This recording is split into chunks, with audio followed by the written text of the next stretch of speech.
ভোটের মুখে ফের উত্তপ্ত হয়ে উঠল গঙ্গারামপুর শহর। তৃণমূল কংগ্রেসের এক কর্মীকে গুলি করার অভিযোগ উঠেছে খোদ দলেরই আরেক নেতার বিরুদ্ধে। মঙ্গলবার রাতে গঙ্গারামপুর থানার সামনে ঘটে যাওয়া এই ঘটনায় এলাকা জুড়ে চাঞ্চল্য ছড়িয়েছে। গুলিবিদ্ধ অবস্থায় তৃণমূল কর্মী শিবা চৌধুরী, বয়স 34, বর্তমানে গঙ্গারামপুর সুপার স্পেশালিটি হাসপাতালে চিকিৎসাধীন। তার বাড়ি গঙ্গারামপুর শহরের আউট কলোনি এলাকায়। পরিবারের অভিযোগ, মঙ্গলবার রাতে শিবা চৌধুরী নিজের গাড়িতে করে বাড়ি ফিরছিলেন। সেই সময় থানার সামনে তাকে লক্ষ্য করে গুলি চালানো হয়। অভিযোগের তীর গঙ্গারামপুরের এসসি ওবিসি সংগঠনের টাউন সভাপতি বাবু চৌধুরী ও তার সঙ্গীদের দিকে। গুলিতে গাড়ির জানালা ভেঙে শিবার পেটে গুলি লাগে, ফলে তিনি গুরুতর জখম হন। স্থানীয় বাসিন্দারা দ্রুত তাকে উদ্ধার করে গঙ্গারামপুর সুপার স্পেশালিটি হাসপাতালে নিয়ে যান। বর্তমানে তিনি আইসিইউতে ভর্তি রয়েছেন এবং তার অবস্থা আশঙ্কাজনক বলে জানা গেছে। ঘটনার খবর পেয়ে রাতেই হাসপাতালে পৌঁছান গঙ্গারামপুর বিধানসভার তৃণমূল প্রার্থী গৌতম দাস সহ অন্যান্য তৃণমূল নেতাকর্মীরা। এই ঘটনায় রাজনৈতিক মহলেও চাপানুতর শুরু হয়েছে। বিজেপি প্রার্থী সত্যেন্দ্রনাথ রায় অভিযোগ করেছেন, ভোটের আগে গঙ্গারামপুর শহরকে অশান্ত করতে পরিকল্পিতভাবে এই ধরনের ঘটনা ঘটানো হচ্ছে। এদিকে ঘটনার তদন্তে নেমে গঙ্গারামপুর থানার পুলিশ ইতিমধ্যে 3 জনকে আটক করেছে। মূল অভিযুক্ত বাবু চৌধুরীর খোঁজে তল্লাশি চালানো হচ্ছে। গোষ্ঠীদ্বন্দ্ব না ব্যক্তিগত শত্রুতা, কি কারণে এই ঘটনা তা খতিয়ে দেখছে পুলিশ। দুজনেই গঙ্গারামপুরের বাসিন্দা। আমি যতদূর জেনেছি লোক মারফত, যাকে গুলি লেগেছে তার নাম শিবা চৌধুরী এবং গুলি শরীরের এপার হয়েছে এবং যে গুলি চালিয়েছে তার নাম আমি যতদূর শুনেছি বাবু চৌধুরী। সে গুলি চালিয়েছে এবং তার বাড়ির সামনেই ঘটনাটি ঘটেছে।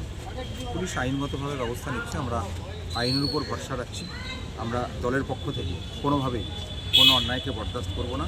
সে কে কোন দল করে সেটা বড় কথা নয়।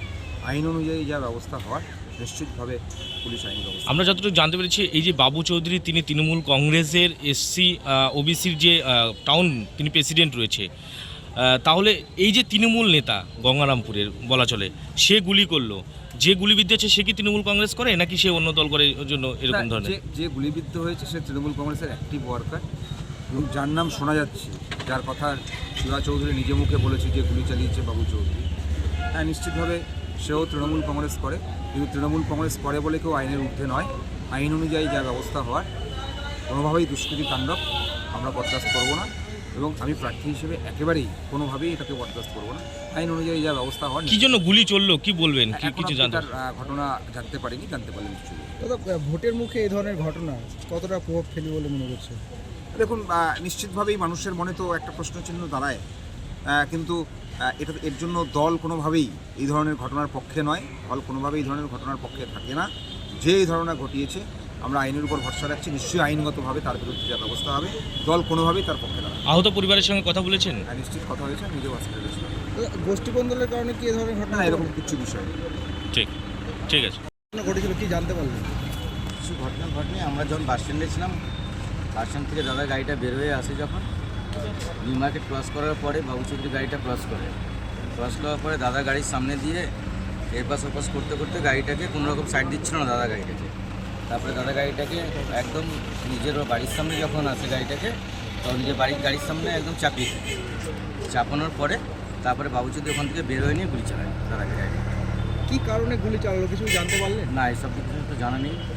পুরনো কি কোনো শত্রুতা? পুরোনো শত্রুতা কোনো কিছুই ছিল না। কোনো কিছুই হঠাৎ করেই এই গুলিটা কোথায় লেগেছে? গুলিটা লেগেছে বা পাশে লেগে পিছন দিয়ে বেরিয়ে গেছে, সামনে দিয়ে লেগে পিছন দিয়ে বেরিয়ে গেছে। বর্তমানে কি অবস্থা আপনার দাদা? আজ আইসিইউতে ভর্তি আছে। আপনার দাদা কি একাই ছিল গাড়িতে? দাদা একাই ছিল গাড়িতে। আর ওরা কতজন ছিল? ওরা 3 জন ছিল। কি চাইছেন এখন আপনারা? আমরা চাইছি প্রশাসন হিসাবে যে শাস্তিটা ব্যবস্থা হোক। ঘটনাটা কোথায় ঘটেছে? এবং থানার সামনে, বাবু চৌধুরীর বাড়ির সামনে। থানার সামনে এই ধরনের ঘটনা কি বলবেন? এটা প্রশাসনকে দেখতে হবে যে থানার সামনে এরকম ঘটনা ঘটছে কেন, এখন কী করে হচ্ছে। আপনার চৌধুরীর লোক বলে এভাবে কী করছে নিজের বাড়ির সামনে। আপনারা কি চাইছেন? আমি প্রশাসন যেভাবে শাস্তির ব্যবস্থা চাইছি। ঘটনা কি গ্রেপ্তার হয়েছে কেউ জানতে পেরেছেন? এখনো আবার কিছু জানতে পারিনি। তো আপনার নাম? বিপ্লব চৌধুরী। বাবু চৌধুরী নামে এক সমাজ বিরোধী শিবা নামে আরেকজনকে গুলি করছে রাত্রেবেলা, এবং শিবা বর্তমানে গঙ্গারামপুর হাসপাতালে ভর্তি। এবং এটা খুব দুঃখজনক ঘটনা। বহুদিন ধরে আমি বলছি এই ধরনের সমাজবিরোধী কার্যকলাপ গঙ্গারামপুরে 2-4 জন করার চেষ্টা করছে, বেশি সংখ্যক না, 2-4 জন। আর তাদেরকে মাথায় নিয়ে আসছে তৃণমূল কংগ্রেস এবং তৃণমূল কংগ্রেসের প্রার্থী গৌতম দাস। এবং এরা ভাবছে যে সমাজবিরোধী কার্যকলাপ করবে আর মানুষ ভীত সন্ত্রস্ত হয়ে যাবে আর আমার সবকিছু স্বার্থ সিদ্ধ হবে। আমি বলছি পুলিশকে এবং প্রশাসনকে এবং নির্বাচন কমিশনের যারা আছেন সম্মানীয় ব্যক্তিত্ব, তাদেরও কাছে আমার অনুরোধ, এইসব সমাজবিরোধীরা যাদের ভয়ে এখন পর্যন্ত শিবার বাড়ির থেকে থানায় এফআইআর করতে পারেনি, থানায় এফআইআর করবে কি করে? গঙ্গারামপুর থানার আইসিদের এবং আইসিকে আমি বারবার করে বলেছি, এই বাবু চৌধুরীর থানার সামনে একটা এয়ার কন্ডিশন রুম আছে থানার সামনে, সে ওখানে বসে বসে দ্বিতীয় গঙ্গারামপুর থানা চালায়।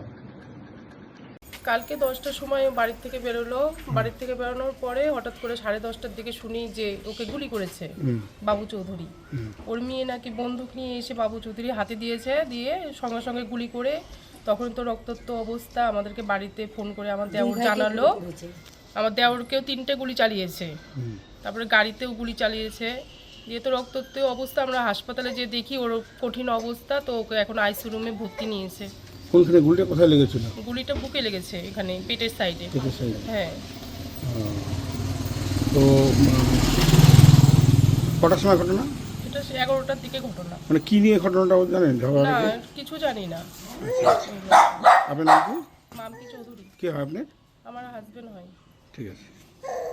Bureau report, Gangarampur.